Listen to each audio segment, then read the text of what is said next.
this heightened concern at this point in time?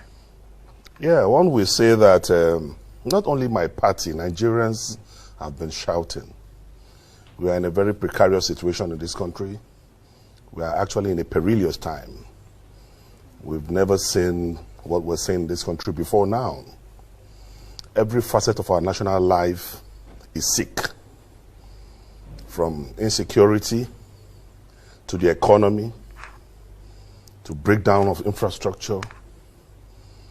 And this completely has been threatening the very foundation of our beloved country.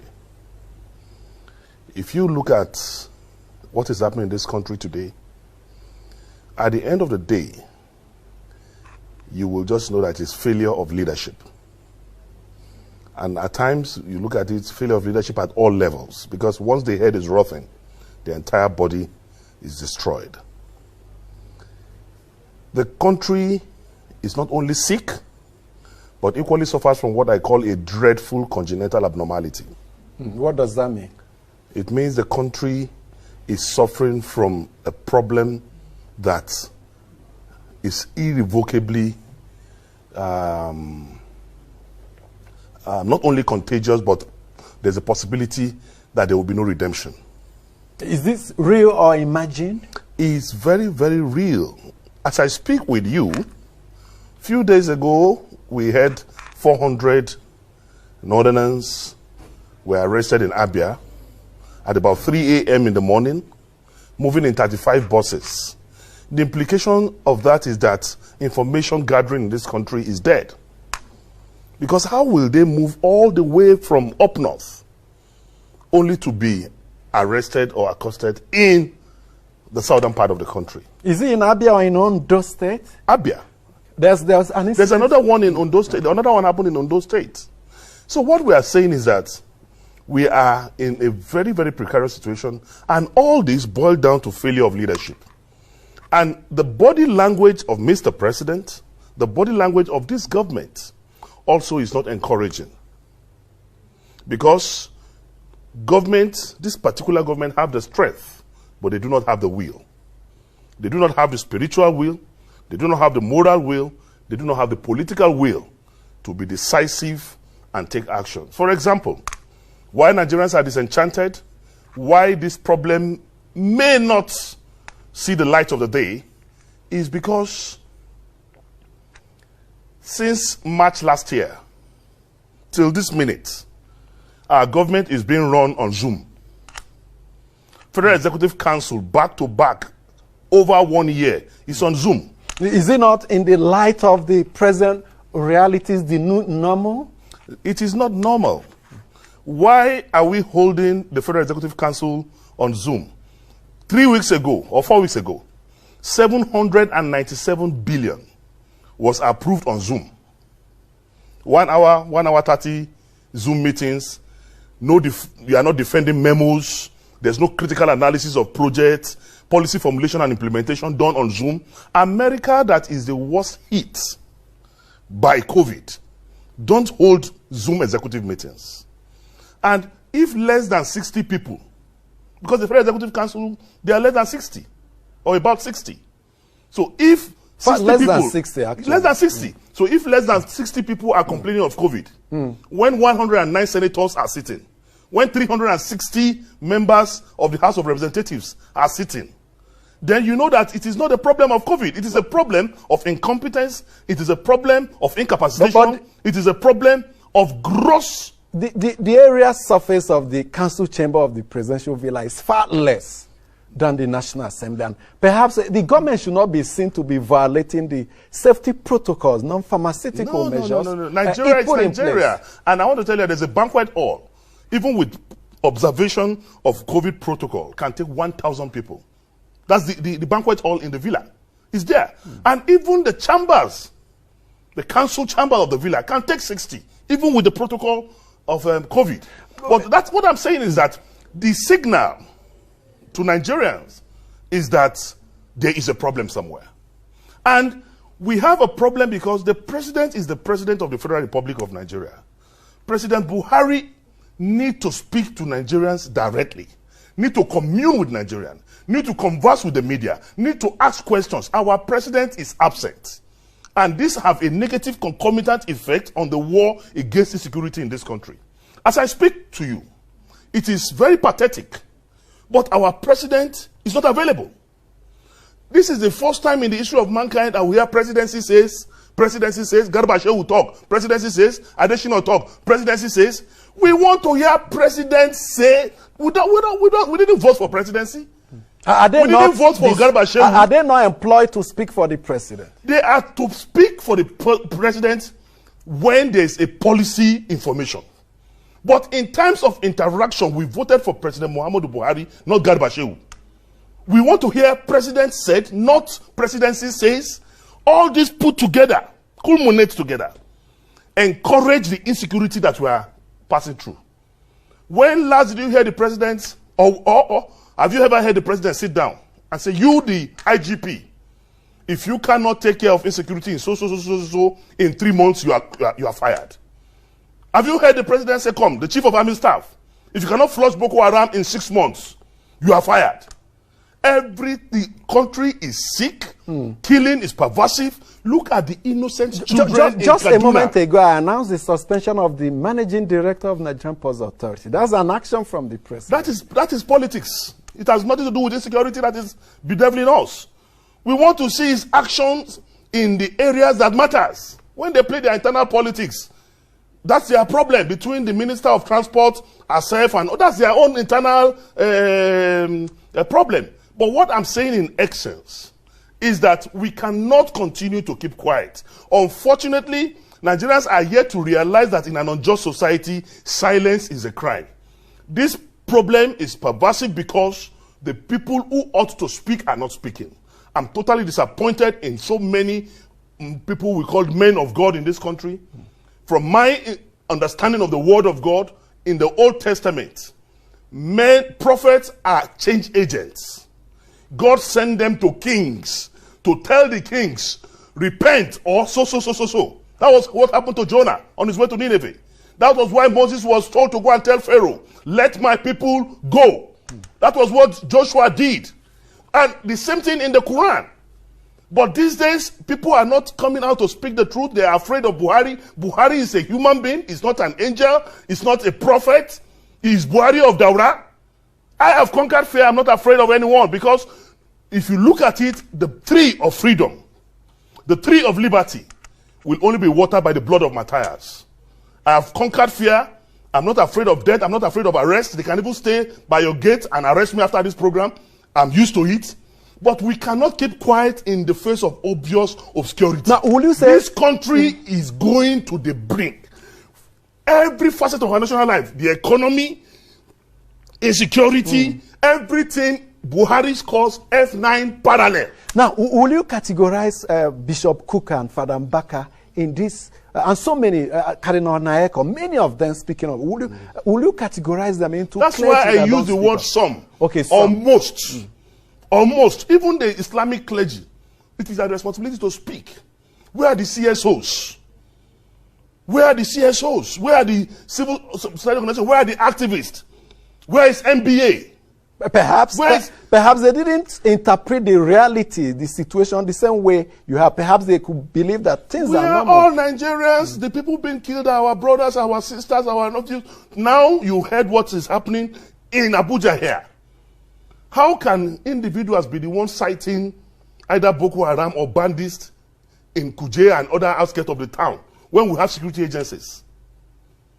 Is that not a misnomer? Does it not show that something is wrong? And all this I am still telling you boils down to leadership failure. The president of the Federal Republic of Nigeria is grossly incompetent, is not capable, and all I expect is that since this man has shown more than enough evidence that he has no capacity to run this country, President Buhari should, in the interest of children that are yet unborn, in the interest of Nigerians that are dying, please excuse us. It's not something very heavy. It's not something terrible. Do I have just hi Muhammad Buhari, hereby resign, but simple. Okay, simple resignation is an option which he will not likely take. Then the second option is impeachment. Just 2 days ago, the APC caucus in the National Assembly responded to the issues raised by your party's caucus, saying they stand with this president. Nothing will happen to this president, and this president will not be impeached. Of course, you know they have the numbers. It is expected they will speak like that, because the both chambers of National Assembly, the leadership of the both chambers of National Assembly is a creation of the villa. So as we speak now, National Assembly is a department, it's an appendage of the villa. Not a separate, independent. You just heard that. You just heard what they said, that they will not impeach him. They will not. He's not going anywhere, despite the array, the magnitude of insecurity in the country today, despite the gross display of incompetence by this government. When last did you see your president supervising projects, commissioning projects, or visiting here and there? When last did he leave the villa? Yeah, I've seen him commission virtually a lot of projects. Yeah, but we are not virtual human beings. We are physical human beings. This program is not virtual. I'm talking to you. So we are not spiritual. We are not celestial. We are physical human beings. And Boko Haram are physical people. It's not a spiritual battle. Unfortunately, morally, medically, spiritually, politically, the presidents have failed. And there is no other door to drop all this, because he swore, had the Quran on his left hand, had the Constitution of the Federal Republic on his right hand, and he promised to defend the Constitution of the Federal Republic of Nigeria. And chapter 2 of that Constitution is the most potent part of that Constitution that says that the security and the welfare of the people shall be the primary occupation of government.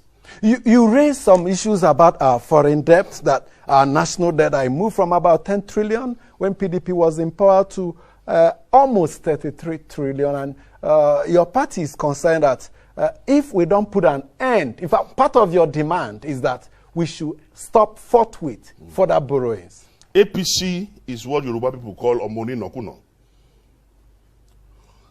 Omoni Nokuno is a prodigal child. With the level of debt they are accumulating, we are in a catastrophic situation in this country. And they have not stopped borrowing. But the worst is that if you are borrowing for development, if you are borrowing for infrastructural growth, we can understand. But they are borrowing for consumption. They are borrowing for recurrent. Only an irresponsible father will take a loan to buy champagne. And that is what we are doing in this country. We are in a very champagne. Very dangerous. I've not seen any of that. I'm speaking is a figure of speech. Okay, I'm saying that we are borrowing for consumption. Okay. Show me all these borrowings all over the years. What tangible thing have come out of it? And the ones we are doing with China, a project that will cost 10 million naira. You go and say China is bringing. China will look at it, assess it, and say it's 100 million. That's what is happening. Nigeria will sign, say you, Nigeria, bring 10 million as counterpart your funding. And that 10 million Nigeria is bringing is what is enough to do the job. Now, then you will now owe them. This is a huge allegation. It's not a huge allegation, and I can buttress it. I can prove it. Because the same China is operating in some other African countries.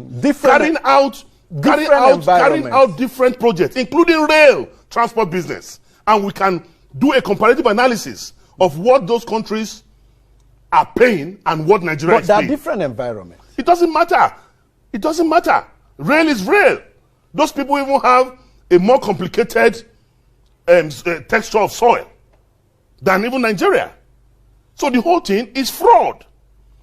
Instead of having democracy in this country as government of the people, by the people, and for the people, in this APC government, what we have is greediocracy. Government of the greedy, by the greedy, and for the greedy. For example, look at my state. Kidnapping every day.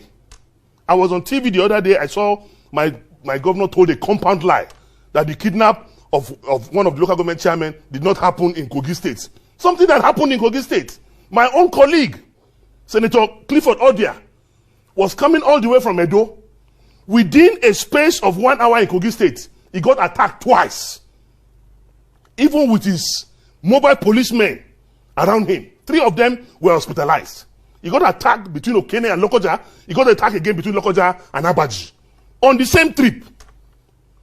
That's to tell you the magnitude of insecurity we have in this country today. And people are afraid. I don't know why. Well, people cannot speak. I don't know why. Now, if you're concerned with borrowings and you want it to end, what about ways and means principle the central bank is using? You cannot give. That's the printing of currency. Let me tell you, a concern the to problem why we will continue to borrow, this government rather will continue to borrow, is that you cannot give what you don't have.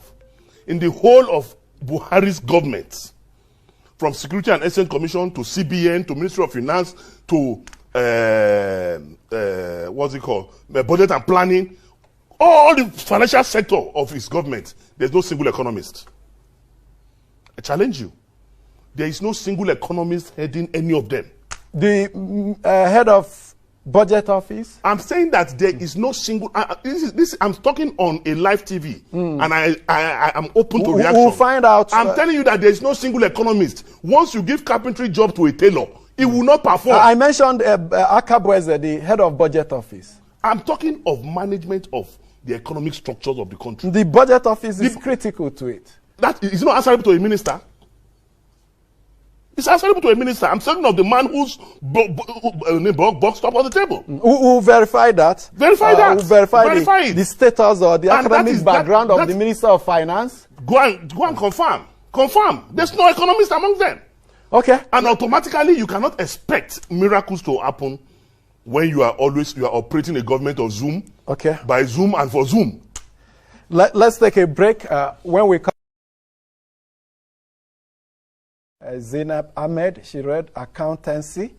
Is there a link between them? Can accountant function as economists? No, at all. Accounting is just credit and debit.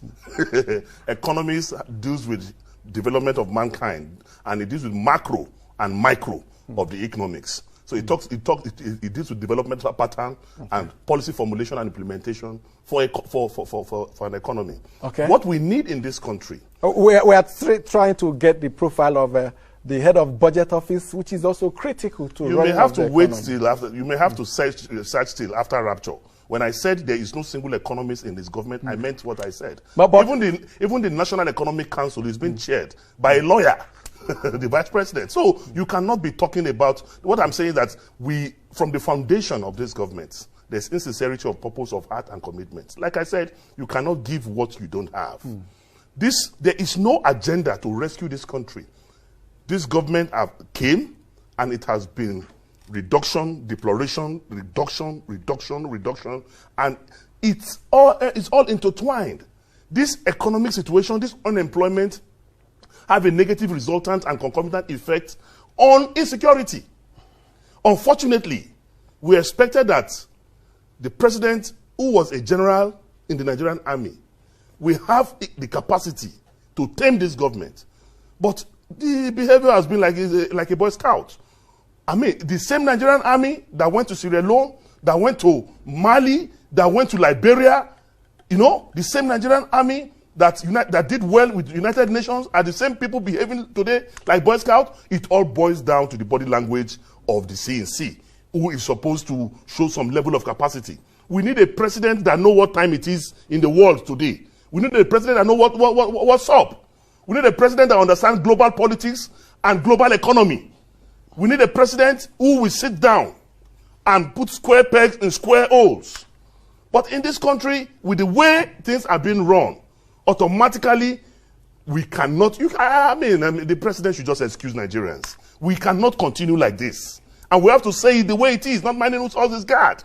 Nigerians must come out through civil means and react to this level of insecurity. Look at children being killed, kidnapping everywhere, insecurity everywhere. And there's no, if there is hope. Just over last few days, the president held continuous for several days meetings with the National Security Council. Does it not suggest it has been like that over, a president who is committed towards having a firm grip of it has been like that over 5 years?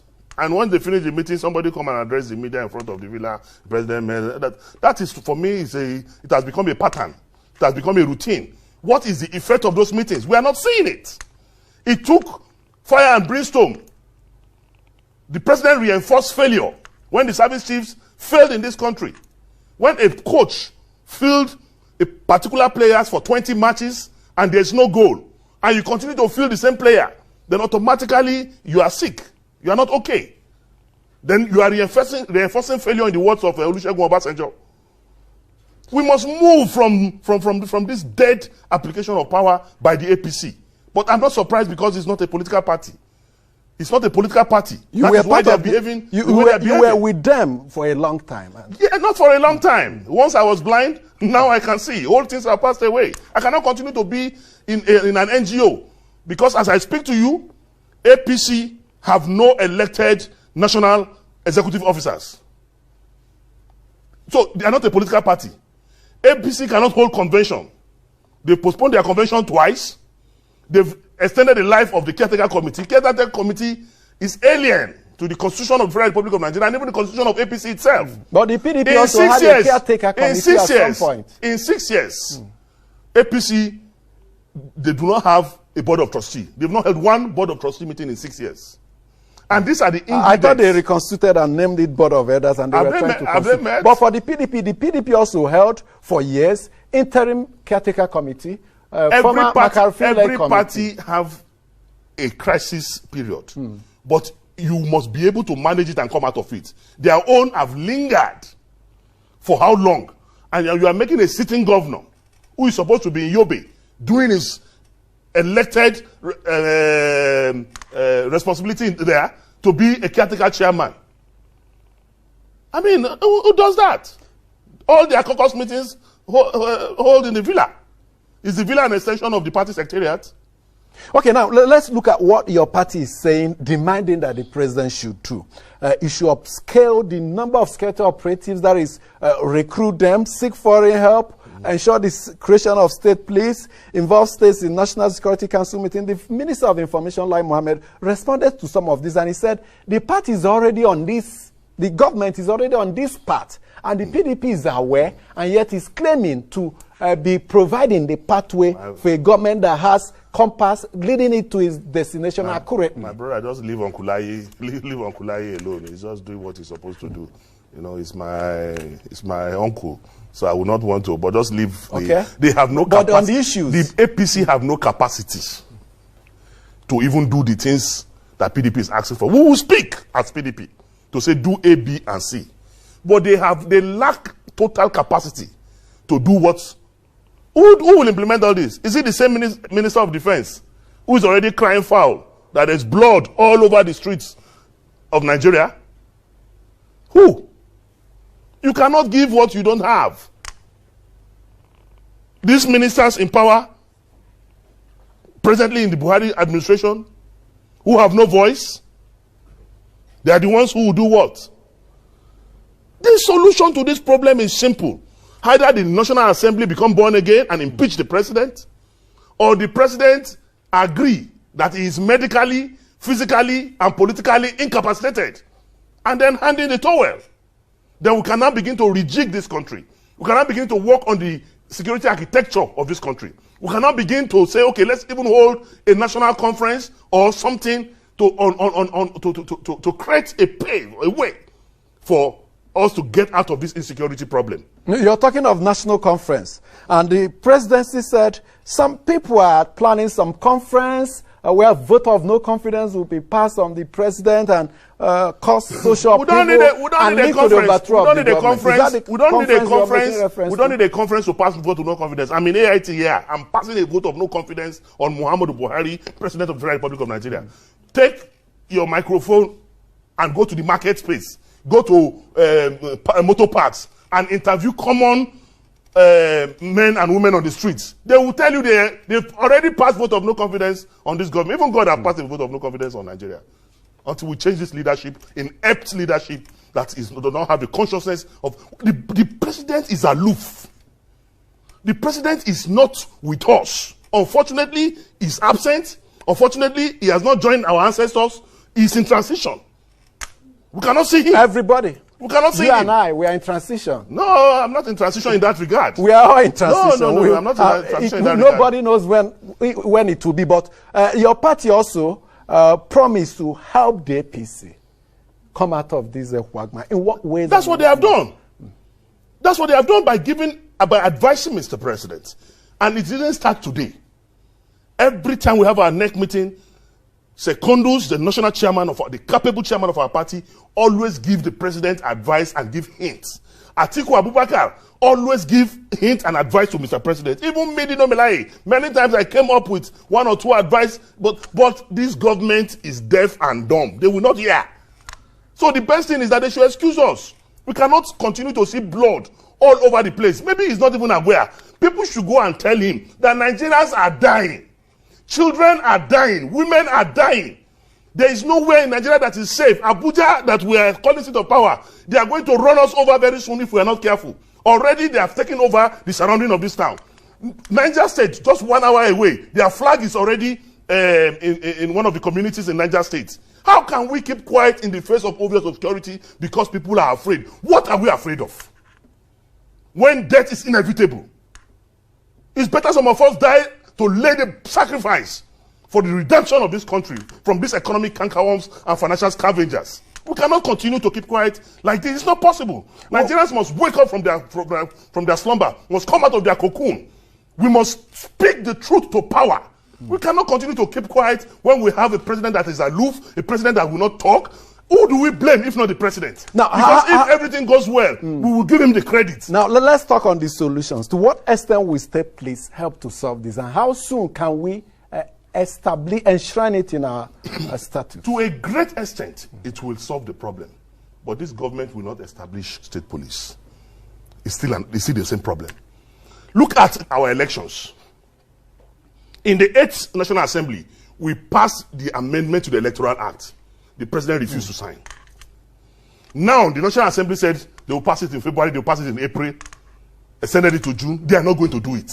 You're certain about it? I'm telling you, if we do not have a credible electioneering process that will bring up authentic, progressive, intellectually mobile characters in all our elective positions, then where are we going? Why would the National Assembly not see through the process of amending? What are they even waiting for till now that they've not passed it? They've held public hearings, both chambers, both committees on the Electoral Act. In fact, in December, January, they sat in a hotel in Abuja and harmonized. What make you reach that conclusion that all the energy they put in? Because the leadership of the National Assembly as presently constituted, I said, is an appendage of the villa. If they finish, they will still take it to the villa. And if Bila say KIV, it's KIV.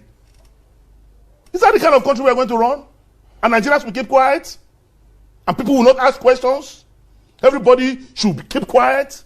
Is that the kind of country we call we're dreaming of? I don't want tomorrow when my child grows up and asks me, Daddy, when Nigeria was getting bad, what did you do? I want to be able to say, I said A, I said B, I said C. Don't they have blood flowing through their veins? Are they not human beings? Can't they see the magnitude of killings that is going on? What are people still doing in this government that they're not resigning? Why? Okay, you also talked about creation of National Border Protection Force. That's apart from state police, you want creation of additional security institutions, and added to recruiting additional people. When we have the numbers, you think it will help to indeed lift up the security situation? It is known that we are under-policed in this country, and there's inadequate protection from the security agencies. So an additional provision of such security outfits will help us. The area that I thought the president was coming to fight was corruption. But corruption has been redefined in this government. This government have looted like no other government have looted in the history of this country. That's another allegation. It's not an allegation. It's not an allegation. We only qualify that after a competent court had declared so. Which court in Nigeria? Which court in Nigeria? We still have to rely on the courts. We have no choice. But with the story of what happened to Ononge and the whole thing that's happening, you know what I'm talking about. We are a sick nation.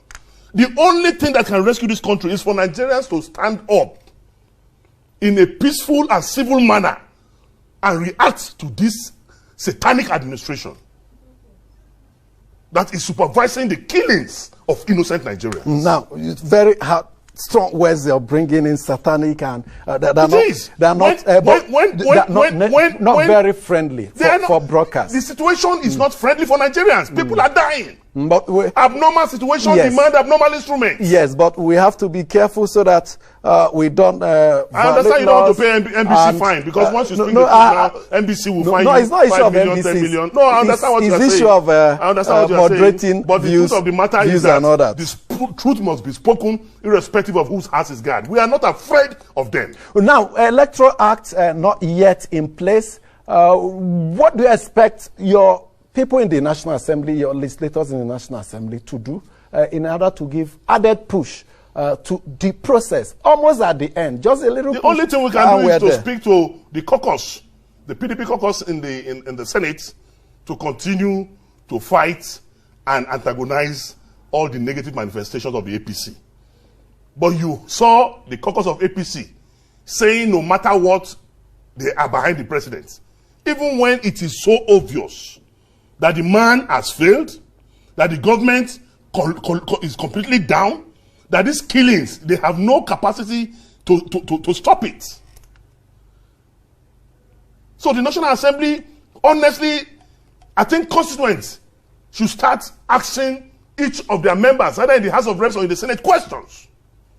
Because things cannot be this bad. And some people are still saying, say Baba. Which Baba? With the way Nigeria is going now, some people will still be saying that they will not impeach, they will not question, they will not, then they are our problem. How is your party preparing for that 2023 elections? We don't even need to prepare anything. It is not obvious. When in 2014, 2015, a bag of rice was 7,500, today it's 25,000. I used to fly economy to Lagos 23,000, today it's 70,000. So what are we preparing for? I used to go to Meshai, 15 naira, I take Indomie, egg, and tea. Today I can't do that again. So already campaign itself now. It's already obvious. Nigerians are disconnected from APC. APC came to destroy this country. And we were scammed. I apologize to God Almighty, and I apologize to Nigerians for ever supporting President Buhari. Buhari scammed me. I was scammed. Is it? No, now that Buhari scammed me, that's another strong word. You voluntarily. I was the MC of his campaign in all the 36 states. A voluntary action. All the 36 states of the federation. Because I respected the words of an elder that I am going to stop corruption. I am going to stop corruption. It was based on a promise he made. Did you take the action when you in your younger days? How do you mean? I mean, when you were quite young, what was it? Now, are you regretting now that you have matured and all that? It's not a matter of maturity. It is a matter of trusting an elder. An elder says, come, I'm not happy. And where he got me was when he wept. So that's why I'm not perturbed with smart crying. Because crying is now a strategy to get people to believe what you are trying to sell. When Buhari cried, I said, hey, chai, see Baba, see old man, they cry.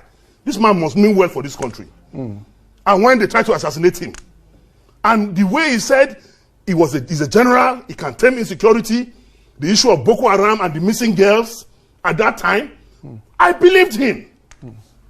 Not knowing that I was scammed. Why I asked whether it was while you were young and you were a teenager, because the Minister of Communications and Digital Technology renounced some of his beliefs and said and statements he did it when he was quite young. Is that the same with you? Anybody who is 14 and above is conscious of his pronouncement and what he's doing. And this one I'm talking about 5 years ago. I cannot be a teenager 5 years or 6 years ago. I'm saying that I was scammed because I was led to believe that this man meant well for this country and he has the capacity and capability to carry us out of the woods. That doesn't sound scam. You were convinced. Convinced. When you tell somebody what you don't mean, when you lure people to go into a project Scam is too harsh. That you know is deceptive. So many people had that conviction and went in. It's far from being Many of us went scammed. and many of us are out. If we were, I'm repeating again that we were scammed. It's one of the greatest con that came out of Africa. But we believe you had that conviction as a full adult, just like 6 years or so ago. But like you said, you have the right to change your mind, and you have done it. We have to thank you so much, Senator Dino Melaye, for coming up in strong defense of your party's position as far as the state of the PDP is the way. In this country, PDP is the truth. Nigerians should support us to take over power in 2023 and correct and ameliorate. You're campaigning ahead of the time. No, I'm not campaigning. Save it for that time. Let's leave that is it for today. We'll come back on Monday with another edition. Keep a day with us. My name is Amechi Anapua. Have a good weekend.